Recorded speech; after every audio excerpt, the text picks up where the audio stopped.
Chères étoiles, je suis ravie de vous retrouver pour évoquer avec vous un sujet d'actualité qui a débuté en astrologie sidérale le 16 septembre 2023 et qui débutera le 31 octobre 2023 si on s'en réfère à l'astrologie indienne. Cet événement astrologique va durer 18 mois, c'est-à-dire nous accompagner tous et toutes jusqu'à environ mai 2025.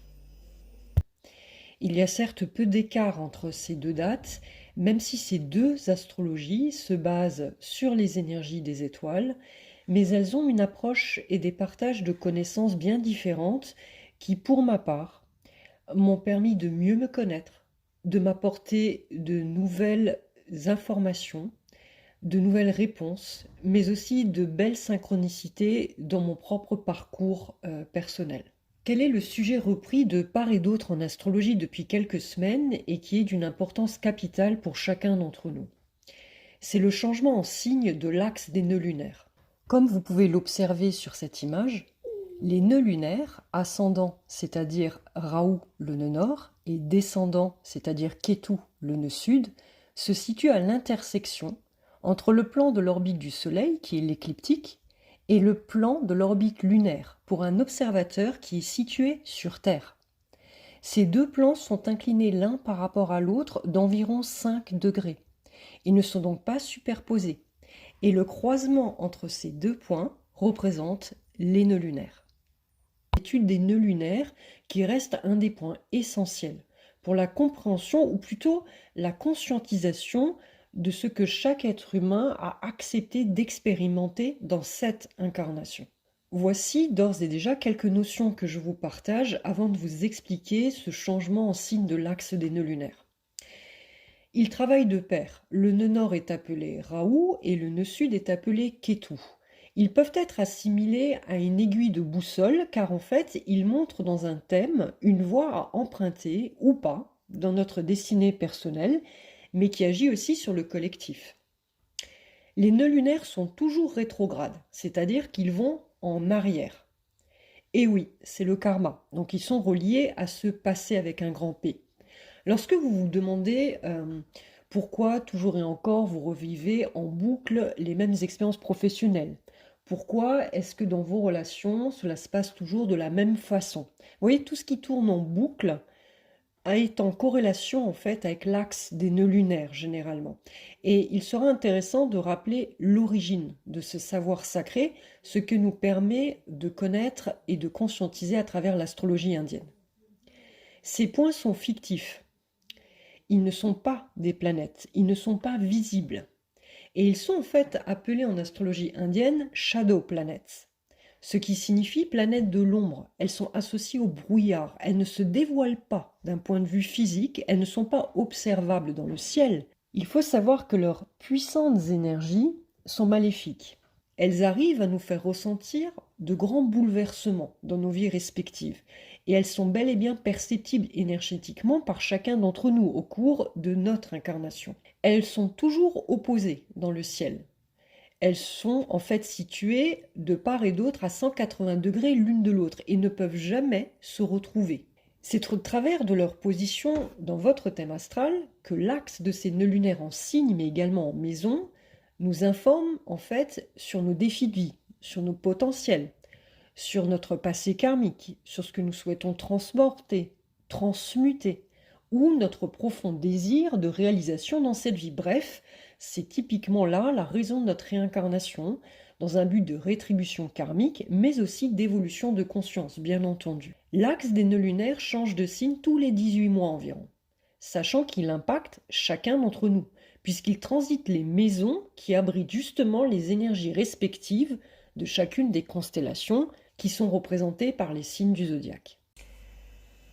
Avant d'apporter des informations concernant les nœuds lunaires et surtout sur le changement énergétique majeur qui va nous impacter toutes et tous durant ces 18 prochains mois, il était important de rappeler quel axe énergétique nous venions de quitter. Nous étions dans un axe nœud sud balance, nœud nord bélier, qui correspondait en fait à faire un choix entre afficher notre souveraineté personnelle, afficher nos valeurs, être autonome dans nos choix de vie, dans nos prises de décision, dans nos sentiments.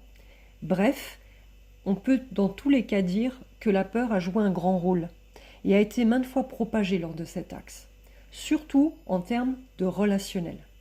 Que ce soit au niveau familial, au niveau professionnel, au niveau politique, au niveau administratif. On a dû prendre à un certain moment, durant ces 18 mois, on a dû faire un choix. Et beaucoup d'entre vous ont pu faire des choix décisifs dans leur vie. Soit quitter un conjoint, soit changer de travail, soit changer de manière de vivre, soit tout simplement se décider à prendre soin de son corps. Et c'est à travers vos maisons, dans un thème natal, que l'on peut observer cet axe, que l'on peut observer là où cet axe énergétique a pu œuvrer. Aujourd'hui, nous allons devoir composer durant 18 mois avec un nœud sud en Vierge, lié à la Terre, et un nœud nord en Poisson, lié à l'eau. Il est important ici de comprendre que l'on ne doit pas privilégier un nœud lunaire, c'est-à-dire soit privilégier le nœud nord, soit privilégier le nœud sud. Mais bel et bien comprendre l'interaction entre les deux pour mieux conscientiser nos erreurs passées, nos douleurs, ou encore connaître nos potentiels acquis pour se diriger vers une nouvelle expérience, tout en ne lui donnant pas trop non plus trop d'importance. Pour en avoir une meilleure compréhension, voici leur histoire. Selon la mythologie indienne, au commencement du premier âge, on se rendit compte que les choses les plus précieuses avaient été englouties durant le déluge et reposaient au fond de l'océan de lait. Le mont Mandara était le lieu où résidaient alors les dieux, appelés Vedas, mais également les démons, appelés Asuras. Ce déluge de lait avait menacé leur survie, puisqu'ils n'étaient pas encore devenus immortels, et ils se battaient continuellement les uns contre les autres. Les Devas se décidèrent à demander de l'aide à Vishnu, le dieu de la stabilité du monde, le protecteur des humains, le sauveur, mais qui ne peut intervenir directement sur les événements. Il est celui qui entretient la vie et la création.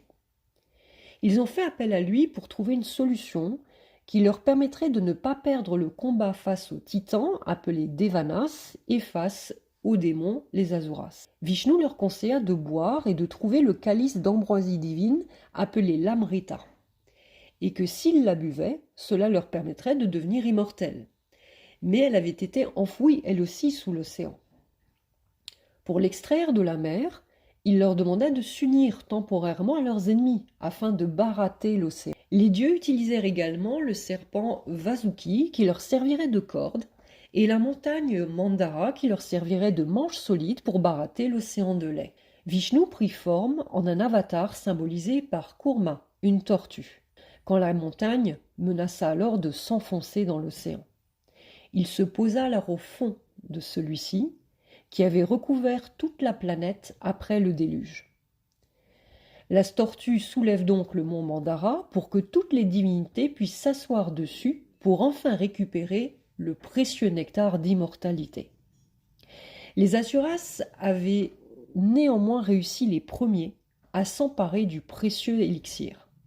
C'est alors que Vishnu choisit un autre avatar en se transformant en la fabuleuse femme la plus séduisante du monde, que l'on nomme Mohini, qui est en fait la quintessence de Vénus, pourrait-on dire, pour distraire ceux-ci alors que les Védas reprirent et prirent soin de reprendre l'élixir aux Asuras.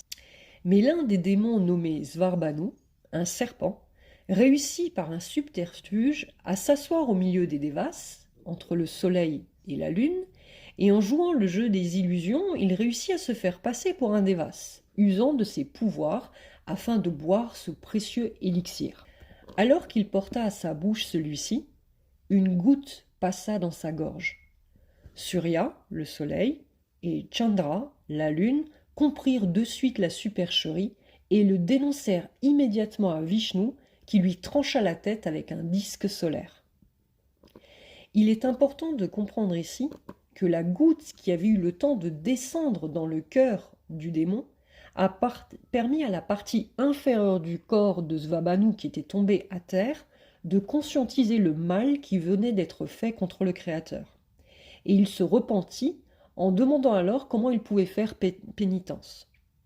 La tête, quant à elle, de Svarbanu n'avait pas pris conscience de cela et continuait à désirer fortement à goûter à cet élixir d'immortalité. Vishnu décida alors de rattacher la tête de Svabhanu à un serpent et le nomma Rahu, et en fit de même avec le corps pour le nommer Ketu. Voilà pourquoi Rahu, le nœud nord, déteste ses dénonciateurs, le soleil et la lune. Nous comprenons mieux maintenant pourquoi les éclipses, et surtout les éclipses solaires, ont toujours fasciné les hommes d'un point de vue astronomique, mais parce que cela était vérifiable sur le plan événementiel, dans la vie justement des hommes sur Terre. Les anciens astrologues avaient à cœur justement d'observer le ciel de manière empirique, et rapidement, par analogie, ils ont pu se rendre compte de la puissance des éclipses solaires et lunaires. Qu'est-ce que c'est ? Une éclipse, c'est comme la disparition dans le ciel d'un des deux luminaires, que ce soit le soleil ou la lune. Bien entendu, lorsqu'il s'agit d'une éclipse solaire, c'est lorsque la lune et le soleil sont conjoints, mais surtout lorsque la lune se trouve proche d'un des deux nœuds lunaires, qu'elle se trouve en conjonction. Cette éclipse solaire générera des influences similaires à une nouvelle lune, donc très puissant, mais avec beaucoup plus de force et de durée dans le temps, environ 6 mois. Alors qu'une éclipse lunaire se produit lorsqu'il y a une opposition entre le Soleil et la Lune, et que la Lune toujours est conjointe à l'un des deux nœuds lunaires. Elle est considérée alors comme une super pleine lune. Et ces influences vous permettent de récolter les fruits de ce que vous avez semé, d'achever aussi certaines situations et de mettre un terme définitivement à ce qui a pu être entrepris par le passé. Pour information, la prochaine éclipse solaire aura lieu le 14 octobre 2023 à 19h59 et sera visible des Amériques du Nord et du Sud. Qu'est-ce que cela signifie ? Tous les pays qui verront justement cette éclipse solaire en seront profondément impactés, et ce durant 6 mois. Revenons néanmoins à l'histoire des nœuds lunaires. Sachant qu'ils sont devenus immortels, suite à cet événement du barattage de l'océan, l'un et l'autre ont reçu une responsabilité, celle d'influencer la vie des humains sur Terre. Vous comprenez maintenant mieux pourquoi nous disposons de ce libre arbitre, par rapport justement à la dualité qui s'opère sur Terre. Comment faire alors pour réussir à équilibrer ces deux puissantes énergies cosmiques, puisqu'elles ont toutes deux un impact dans nos incarnations respectives en alimentant ou pas notre karma individuel et impacter ainsi le collectif, en les reconnaissant dans leur manière d'interagir avec nous-mêmes. C'est pourquoi je vais rappeler les principales caractéristiques et fonctions de ces deux nœuds lunaires avant de vous communiquer leur interaction que nous allons toutes et tous vivre à travers l'axe nœud sud Vierge et nœud nord Poisson. Rappelons dans un premier temps que Rahu et Ketu sont issus de la même énergie au départ et que l'astrologie indienne les classe dans les énergies maléfiques. Pourquoi ? Les nœuds lunaires provoquent des éclipses, ce qui constitue toujours des changements soudains, imprévisibles sur le plan manifesté. Ils sont porteurs de transformation, voire de changement radical. Mais malgré leur similitude, leur façon d'agir est complètement opposée. Ils ne sont pas visibles physiquement, ce sont des shadow planètes, mais leur puissance est telle que nous les ressentons psychiquement, intérieurement. Commençons par Rahu le nœud nord, qui est signe de transformation externe. Il est une force d'expansion, car il est poussé par un désir si puissant qu'il cherche à tout prix à le manifester dans la matière, entraînant avec lui des perturbations, voire parfois un chaos si l'on n'y prend pas garde. Il regarde toujours vers le haut, vers l'avenir. Voilà pourquoi on l'associe à la marginalité, à la révolution, à un esprit libéral, disposant, il ne faut pas l'oublier, de pouvoir psychique. Il a l'art d'illusionner, privilégiant l'ambition et bien entendu toute forme de matérialisme. Richesse, ego, connaissance. Il n'a que la tête de Svabhanu, le serpent d'origine, rappelons-le, donc il se rapporte exclusivement aux 5 sens. La vue, par exemple quand il a le désir de séduire une personne, quand il voit une personne et qu'il n'arrive plus à penser à autre chose. L'ouïe, qui peut être surdéveloppé, empêchant ainsi de s'écouter intérieurement. L'odorat, pour pouvoir suivre son désir même s'il n'est pas visible avec les yeux. Le toucher, par exemple, les personnes ayant le nœud nord à l'ascendant ont souvent des problèmes de peau ou encore des cheveux difficiles à coiffer parce qu'ils symbolisent le physique originel de Raoult. Un autre exemple, en amassant beaucoup de richesses matérielles, en cherchant aussi à le montrer aux autres. Enfin, le goût. N'oublions pas qu'il cherche à dévorer le soleil et la lune. Il aime manger, au sens littéral. Donc il peut pousser à manger plus que d'accoutumé, mais aussi au sens figuré. Il veut manger la connaissance, il cherche la vérité, afin de se l'approprier, d'exercer un pouvoir. Il faut comprendre aussi qu'il n'est jamais rassasié. Là où se trouve le nœud nord, c'est parfois une impossibilité de le recevoir, de le voir se manifester. C'est bien cela la définition de l'obsession. C'est d'un désir inatteignable. Les couleurs qui lui sont associées sont le plomb et le grenat, la couleur orangée du chakra sacré. Raoult, le nœud nord, est sous la maîtrise de son dispositeur, c'est-à-dire la planète qui régit le signe dans lequel il se trouve placé dans votre thème natal. Par exemple, si Raoult est en bélier, alors les énergies liées à la planète Mars, le maître du bélier, lui seront octroyées. Si une planète en plus est conjointe à celui-ci, il se teintera de ces puissantes énergies et les décuplera. Mais avec quelles énergies planétaires s'entend-il alors ? Il s'entend naturellement avec les énergies de Saturne qui, comme lui, cherchera à concrétiser les choses dans la matière. Mais attention, Saturne c'est avec la beurre. Pour prendre des responsabilités, pour en être conscient, soit dit en passant. Et il nous fait ressentir les limites de la matière pour pas en abuser, pour acquérir en fait de la sagesse en expérimentant.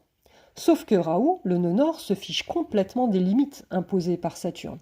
Il ne cherche pas à être sage, il ne cherche pas à être l'enseignant. Il recherche juste à rassasier son désir, à faire autorité dans un domaine, à se démarquer des autres. Il adore être en maison 1, relié au corps, à la personnalité.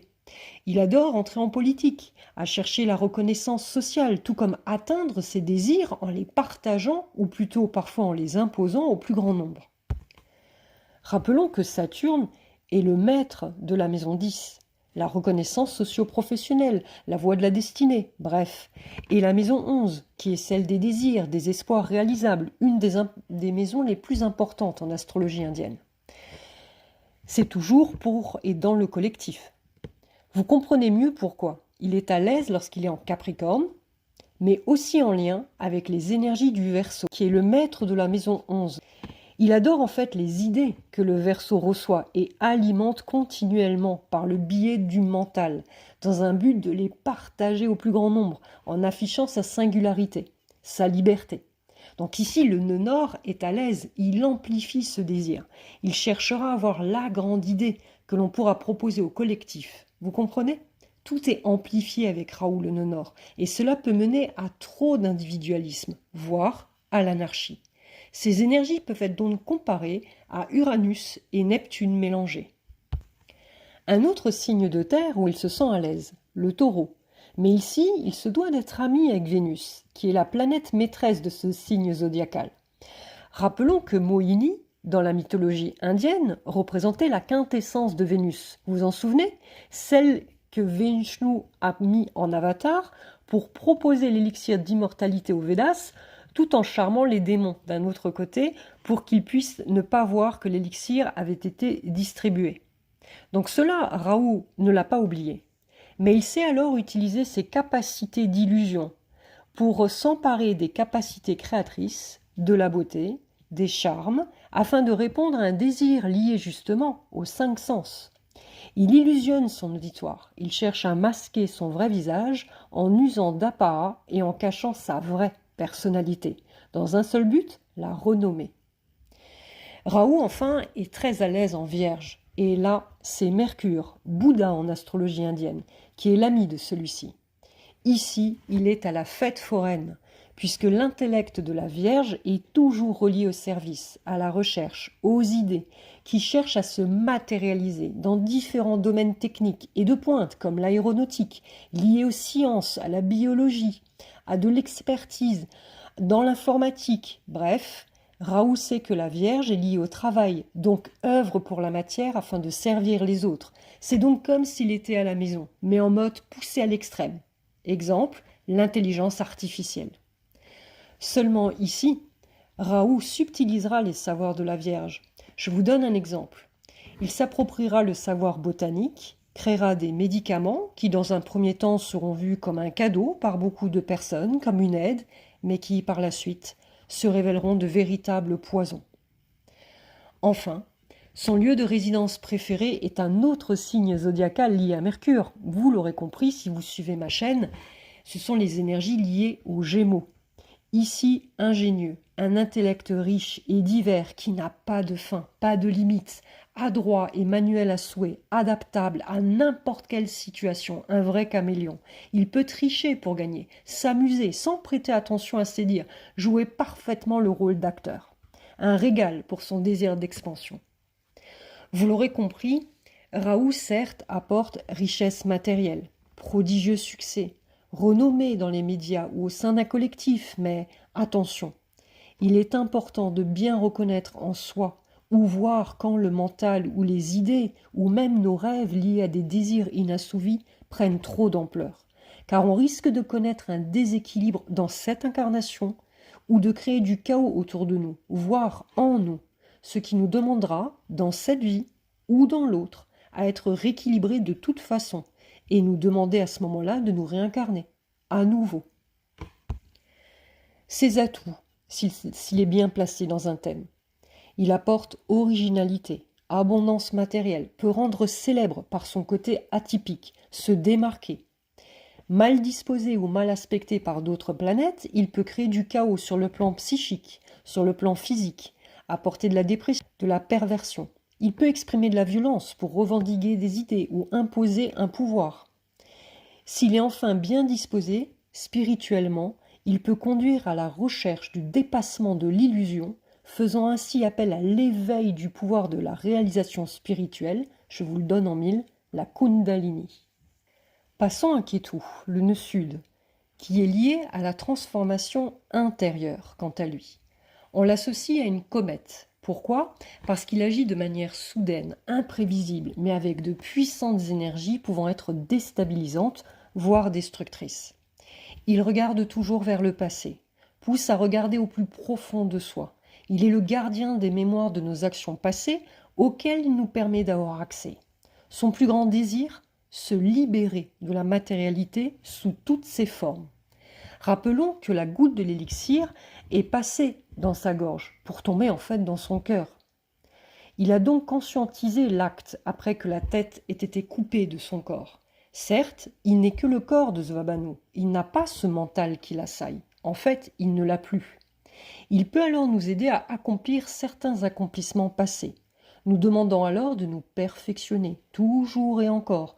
Nous faisons presque comprendre que l'absolu n'est pas atteint, et c'est le piège. Il peut, suivant notre évolution spirituelle, nous libérer de schémas karmiques, et c'est pourquoi sa puissante énergie est celle qui sépare, coupe, tranche tout ce qui n'est plus en conformité avec notre évolution. Il est le détenteur de toutes les expériences positives et négatives de l'humanité et se relie donc naturellement à la mémoire collective. Là où est positionné Ketu, cela nous permet de révéler notre passé karmique, nos qualités et défauts suivant les aspects reçus. Mais attention, il perturbe l'environnement où il se trouve. Pourquoi ? Il cherchera toujours à libérer ce qui n'a pas pu être réalisé dans cette autre incarnation et qui nous empêche d'aller vers cette nouvelle voie à suivre, cette nouvelle expérience que nous sommes amenés à expérimenter, représentée par le nœud nord, dans un but en fait soit de rétribution karmique ou tout simplement pour expérimenter de nouvelles choses, toujours dans un but d'évolution. Attention néanmoins, car là où il est placé, il agit comme Mars, mais en plus destructeur. Ketu est également sous la maîtrise de son dispositeur, c'est-à-dire la planète qui régit le signe dans lequel il se trouve, placé dans un thème. Par exemple, si Ketu est en balance, alors les énergies liées à la planète Vénus, qui est le maître de la balance, lui seront octroyées. Si une planète est conjointe à Ketu, il se teintera de ses puissantes énergies et les décuplera, voire les détruira. Il allie pouvoir et expérience psychique. Il ranime en fait nos racines karmiques, voire mystiques, mais aussi peut apporter irrationalité, folie. Il nous parle aussi d'universalité, apporte de puissantes intuitions. Idéaliste, nous parle de sacrifice, de savoir, de mort et de renaissance. Il dépose en fait cette graine qui germera un jour ou l'autre.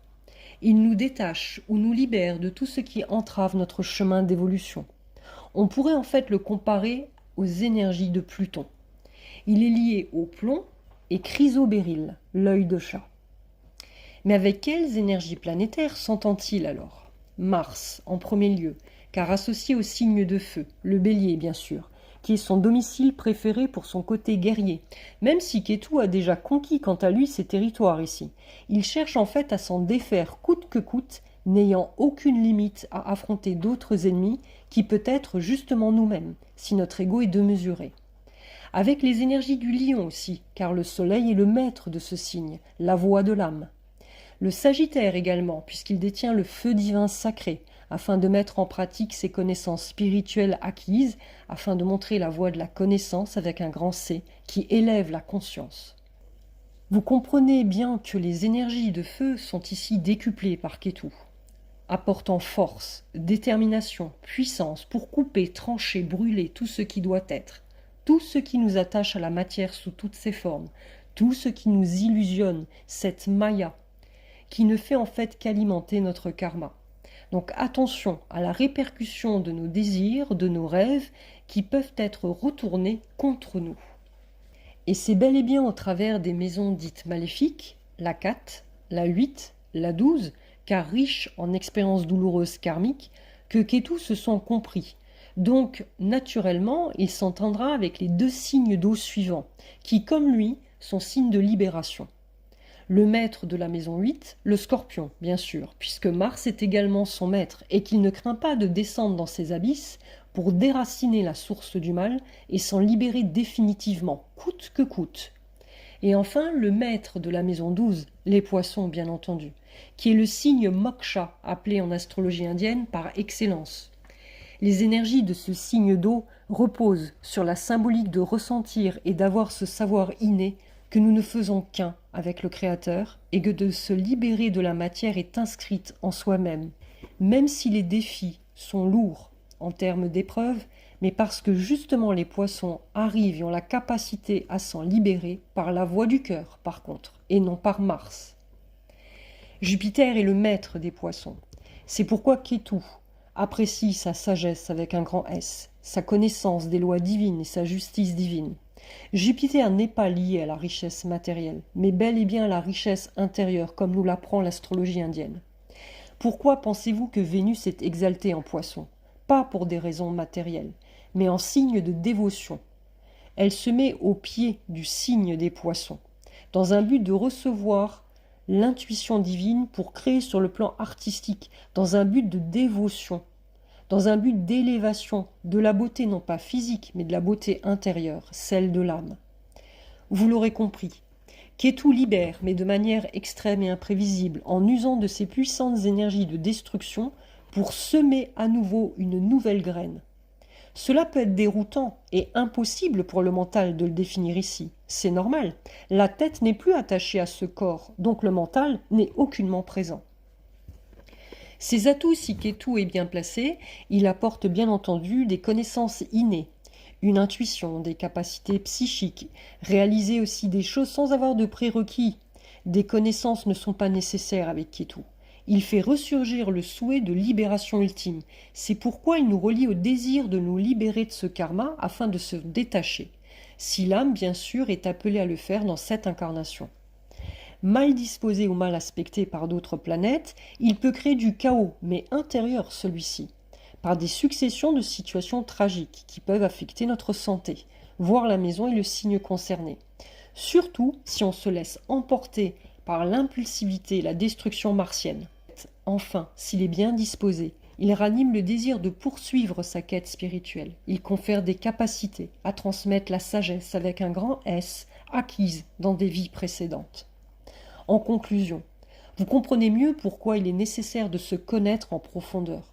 pour pouvoir, le cas échéant, voir et rééquilibrer la balance de ces deux puissantes énergies chaotiques qui font partie néanmoins d'un processus nécessaire pour l'évolution de notre âme.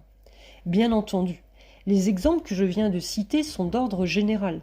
Rien ne remplacera l'étude personnalisée de votre signature énergétique, grâce à ce savoir sacré qui est l'astrologie sidérale ou indienne mêlée à l'intuition, celle de l'âme, que celui qui demande reçoit. Revenons maintenant à l'axe des nœuds lunaires qui vient de débuter en septembre 2023. Nœud sud en Vierge et nœud nord en Poisson, comme nous l'avons vu.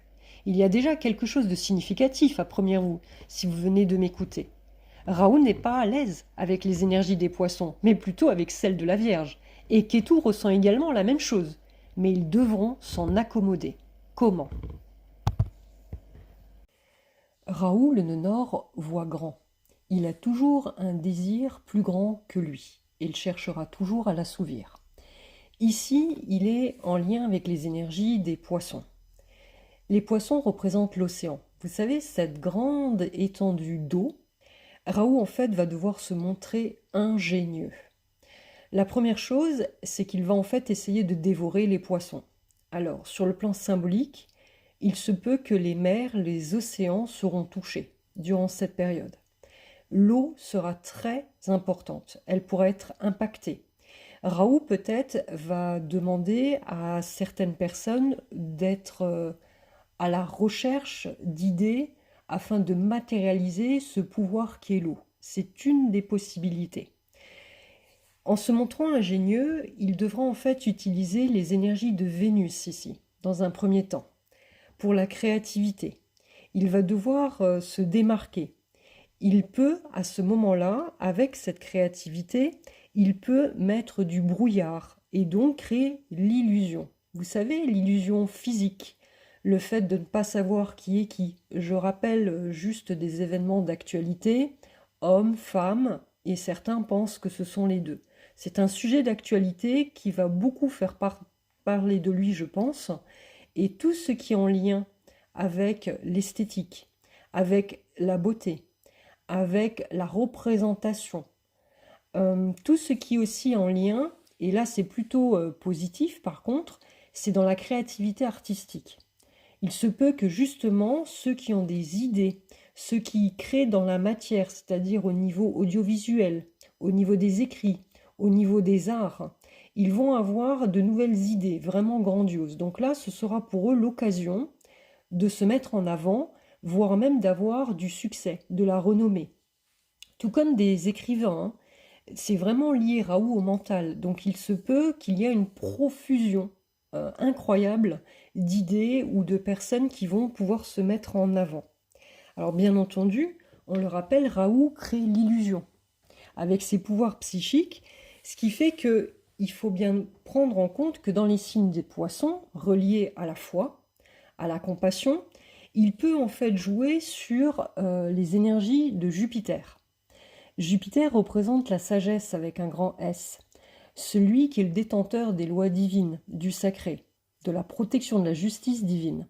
Et là, Raoult peut en fait s'accommoder ou essayer de s'accaparer des savoirs sacrés pour justement en faire quelqu'un de riche, quelqu'un qu'on écoute, c'est-à-dire qui est mis en avant. Donc faites attention durant cette période aux faux gourous, aux faux prophètes. Raoult va accentuer cela dans le signe des Poissons. Les Poissons sont liés aux rêves. Ici, les rêves pourront devenir de très grosses désillusions à la fin de la période de l'axe, justement, nœud sud Vierge, nœud nord Poisson. Il sera important aussi, par rapport à sa position dans le thème, de faire attention aux nouvelles rencontres amoureuses. Parce que là, avec ces dons de faire illusion, de mettre des masques pour plaire à l'autre, je vous inviterai à prendre du temps afin de mieux connaître la personne. Pendant cette période de 18 mois, si vous faites une nouvelle rencontre et si vous avez l'impression que vous avez trouvé le prince charmant ou la princesse des contes de Mille et une nuits, je vous invite à user de votre discernement, à poser les bonnes questions, à vraiment gratter, vous voyez, le vernis en surface, pour pouvoir être au clair avec ce que vous souhaitez vraiment à l'intérieur de vous et avec votre votre demande, votre projet de vie, hein, pour avancer à deux dans cette incarnation. C'était important de le rappeler ici. Une autre chose, faire attention à tout ce qui vous permet de quitter momentanément ce monde qui pourra peut-être être lourd psychologiquement pour certains. C'est certain que ceux qui ont des addictions, par exemple, ils peuvent consommer drogue, alcool, ou encore médicaments, ou même télévision, jeux vidéo. Il faut faire très attention parce que Raoult va prendre les formes, vous voyez, pour justement illusionner, pour capter l'attention, pour sortir du lot.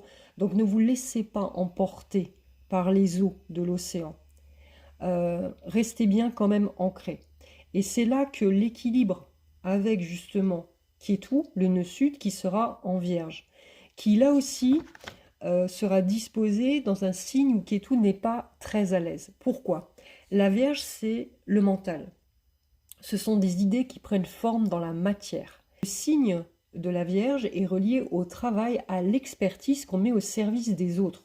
Ce sont des personnes dévouées. Lorsque vous avez donc Kétou qui est dans ce signe, elle mettra du doute sur des informations, des expertises, des données analytiques, des données informatiques.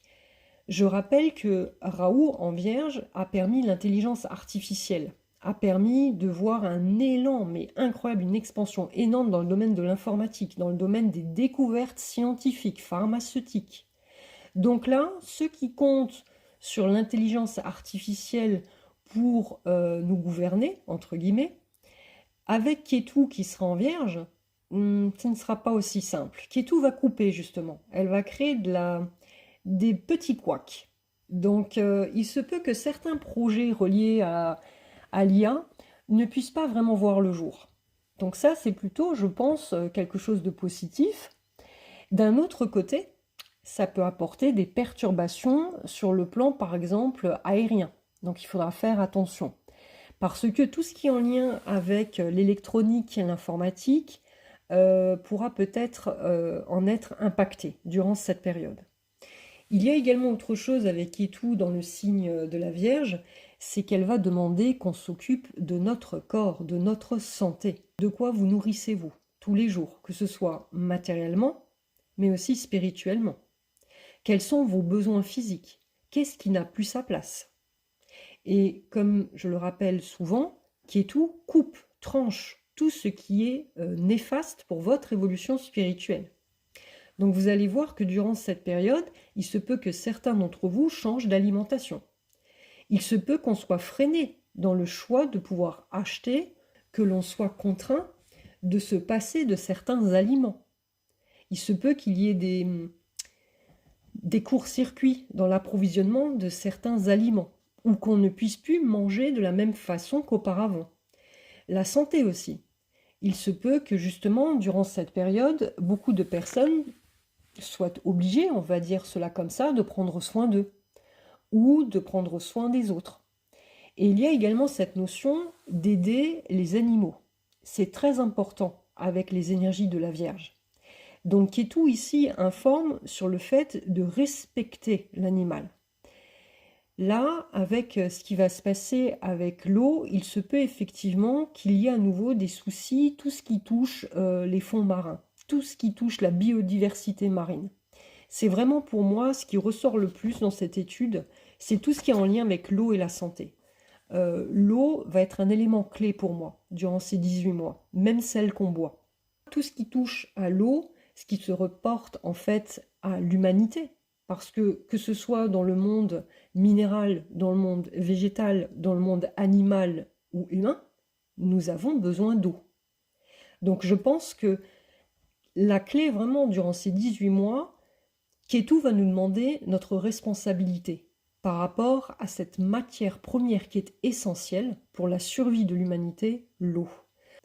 Donc durant ces 18 mois, je vous inviterai peut-être à voir où sont positionnés le signe de la Vierge et le signe des Poissons, dans quelle maison, et à ce moment-là, vous pourrez savoir où cette énergie va plus ou moins vous impacter. Donc sur le plan collectif, la clé en fait avec Kétou en Vierge, elle va tout faire pour nous sortir de l'illusion de la matière. De croire que ce qu'on vous propose à l'extérieur est bien mieux que votre propre intuition intérieure. Parfois, vous savez, on emmagasine beaucoup de choses, beaucoup de matière, beaucoup d'aliments, beaucoup de projets, beaucoup de travail, parce qu'on se dit si on travaille beaucoup, il y aura une reconnaissance derrière. Vous voyez, tout ce qui est en lien avec la matière avec un grand M. On va revenir à l'importance d'être soi, à la simplicité, à l'humilité, à la bienveillance, au partage. Et c'est cela l'équilibre entre les deux. C'est-à-dire qu'avec notre cœur et avec nos idées, avec notre expertise dans un domaine, parce que nous en avons tous un, et cela ne représente pas qu'un métier, nous pouvons l'offrir aux autres, mais avec le cœur, dans ce signe des poissons. C'est-à-dire, faisons place à la solidarité, à l'entraide, et ne pas aller dans cette guerre qui est se battre contre quelque chose, mais se battre pour quelque chose. Et là, clairement, c'est se battre pour le vivant. J'espère que cette vidéo, qui est un peu plus longue que l'accoutumée, vous a permis d'avoir des réponses sur ces énergies qui nous accompagnent. Et bien entendu, je reste à votre disposition par email ou même par messagerie si vous souhaitez avoir plus d'informations sur ce sujet. En tout cas, merci chères étoiles d'avoir pris le temps d'écouter ces conseils avisés stellaires qui, je l'espère, vous apporteront la paix de l'âme, du corps et de l'esprit. Merci.